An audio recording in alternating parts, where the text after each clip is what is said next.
This organization controls the planet in secret. There are a few very strong businesses out there, and you've probably heard a few of them, including ABC, Apple, and Kosh Industries. But there's a slight chance that you've never heard of this one, BlackRock. In a little more than 30 years since its founding in 1988, this corporation has developed into a household name, known for, well, effectively owning the entire planet, managing almost 10 trillion US dollars worth of assets. What exactly is BlackRock then? And how did a risk management firm end up being the world's biggest asset holder, being in charge of potentially millions of common people's funds? A worldwide American investment management company with its headquarters in New York City is called BlackRock Inc. It began as a risk management and institutionalized fixed income asset manager, but eventually grew to the point where it could operate internationally, with 70 offices spread over 30 nations and clients in 100 nations. Welcome to Socialux. Our goal is to provide you with a dose of luxury, travel, houses, cars, and stories of successful people so you can be inspired to live an abundant, beautiful, and successful life. We upload videos on a weekly basis. Make sure to hit that subscribe button if you haven't already, and feel free to comment any questions you may have down below. So, what's the story here? In 1988, Larry Fink, who would later become the company's chairman and CEO, along with a select group of individuals, including Robert E.S. Capito, Susan Wagner, Barbara Novick, Ben Gallup, Hugh Freyer, and Ralph Schlosty, created BlackRock. By the time this business became profitable within a few months, and the group's asset had increased by fourfold to $2.7 billion the following year, they must have struck some sort of deal with the devil. In 1992, the company chose BlackRock as its name. The company was in charge of $17 billion in assets that year. And by the age 94, it had grown to $53 billion. BlackRock's ascent was, to put it mildly, average. BlackRock would expand throughout the years through both organic growth and its numerous acquisitions. BlackRock's asset under management would reach an absurd $325 billion by 2004 as a result of acquisitions, far from the absurd level of today. But at that time, it was already significant enough for the US government to hire BlackRock to assist in mitigating the effects of the 2008 financial crisis. BlackRock would surpass all asset managers by 2009. The Industrial and Commercial Bank of China, which is currently the largest bank in the world, is smaller than BlackRock. And for a number of years now, Wall Street has been said to be haunted by this figure. However, it still escapes the majority of people's understanding, but that hasn't stopped it from drawing a significant amount of criticism. You can't get as big as BlackRock without making a lot of people uncomfortable. They have drawn flack for their holdings' negative environmental effects. Almost all large oil companies put BlackRock among their top 3 owners. And 7 of the top 10 coal producers also include BlackRock in their top 10 list. These would be rather damning critiques, but BlackRock makes an effort to counter them, even turning around and making significant investment in sustainability and environmental preservation.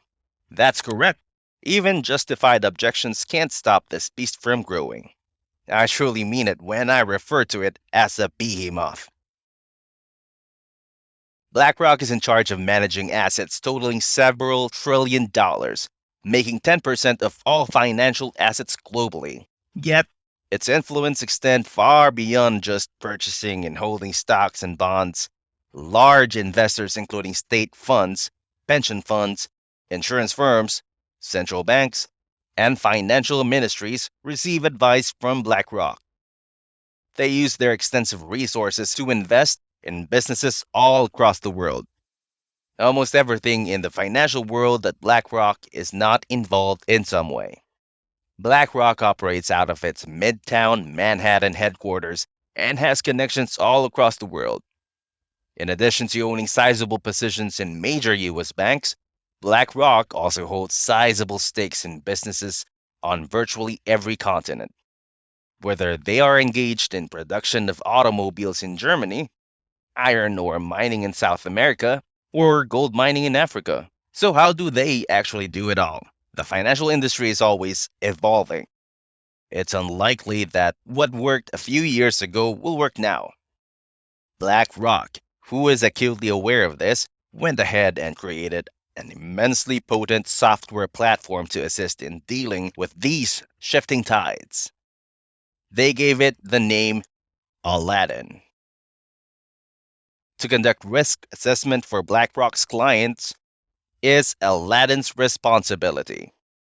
It obtains private information from significant organizations like banks and insurance providers and utilizes it to produce the high stakes risk assessments that clients of BlackRock pay excessive fees for.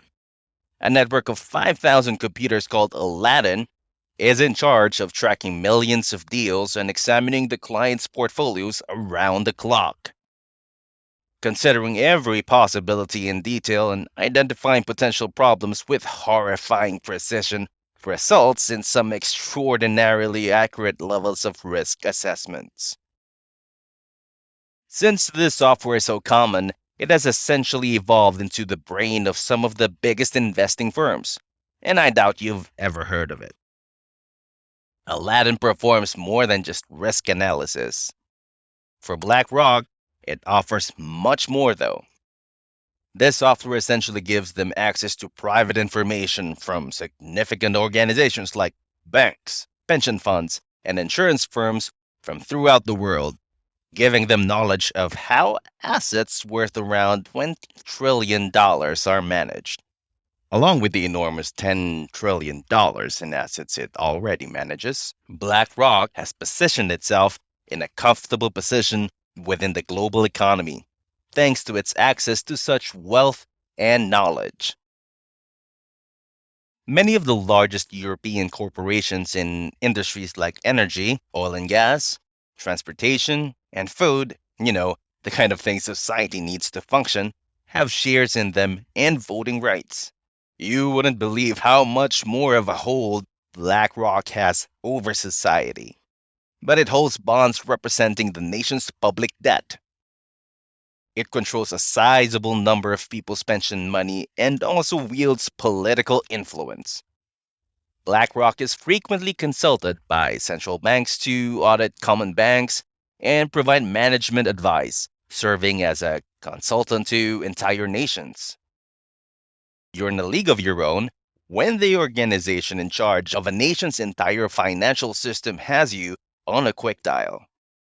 The ironic twist in this situation is that because BlackRock is so big, the central banks frequently want them to audit and advise these same banks because they are substantial shareholders in them.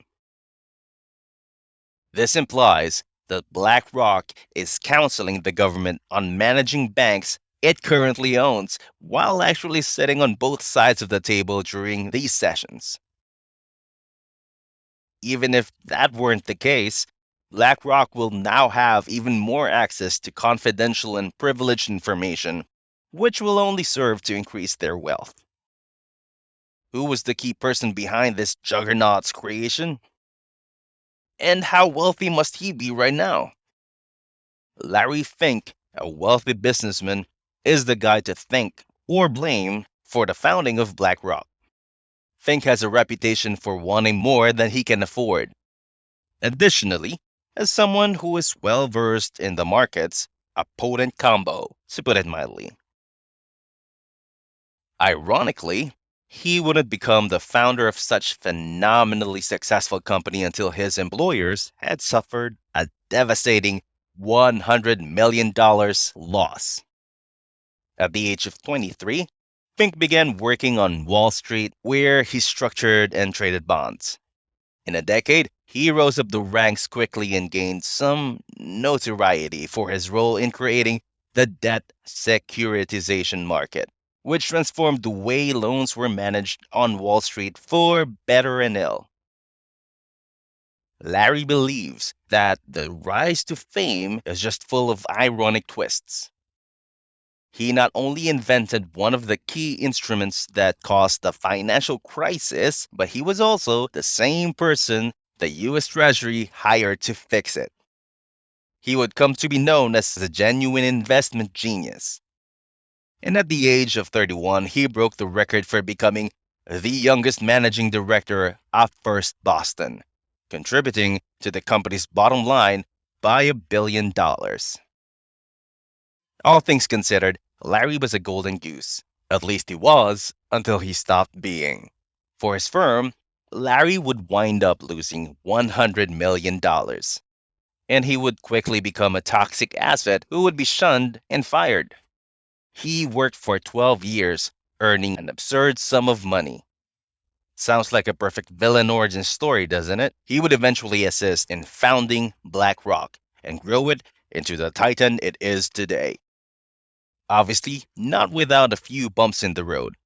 But one thing is for sure, Larry Fink definitely made a comeback. His net worth exceeds $1 billion.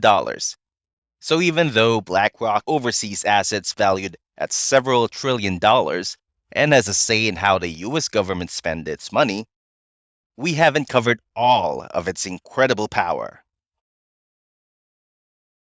For starters, fewer people are aware of their extensive involvement in a few highly well known businesses and initiatives. BlackRock has access to Apple's enormous market share, as well as its smartphones and tablets, because they possess a sizable number of Apple shares. Additionally, they own stock in Microsoft, another behemoth in the computer sector, demonstrating to everyone that you don't need to create a single microchip to control the technology sector if you have enough money. BlackRock also owns a significant amount of stock in pharmaceutical firms like Pfizer and Johnson & Johnson because they are adept at allocating their investments. Imagine, for example, avoiding spending on necessities for human survival. And as I just said, some of BlackRock's biggest investments are in significant oil corporations like ExxonMobil and Chevron. BlackRock has also made investments in a number of crucial initiatives. Its presence has grown in corporate governance, environmental, social, and sustainable investing. They basically spent a lot of money trying to be environmentally friendly and look great doing it. BlackRock has utilized its considerable clout to highlight diversity and environmental issues, using extremely valuable and crucial methods, including writing letters to CEOs and funding initiatives like the Carbon Disclosure Project, while simultaneously providing financial support to businesses that aren't doing any of those things. BlackRock has reportedly been pressuring the US government to adopt regulations requiring private companies to publicly disclose their climate impact, the diversity of their boards of directors, and other metrics. To reiterate, BlackRock occupies both ends of the table. But well, they really can't help it. They simply have that much power. And that's all for today's video. So, were you aware of the organization that secretly controls the world? Do you believe there is a business that BlackRock might compete with? Let us know in the comment section below. If you enjoy everything luxurious, check out our other videos. And if you like it, hit the like button, subscribe to the channel, and turn on the notification bell. Thanks for watching. Until our next video. See you then.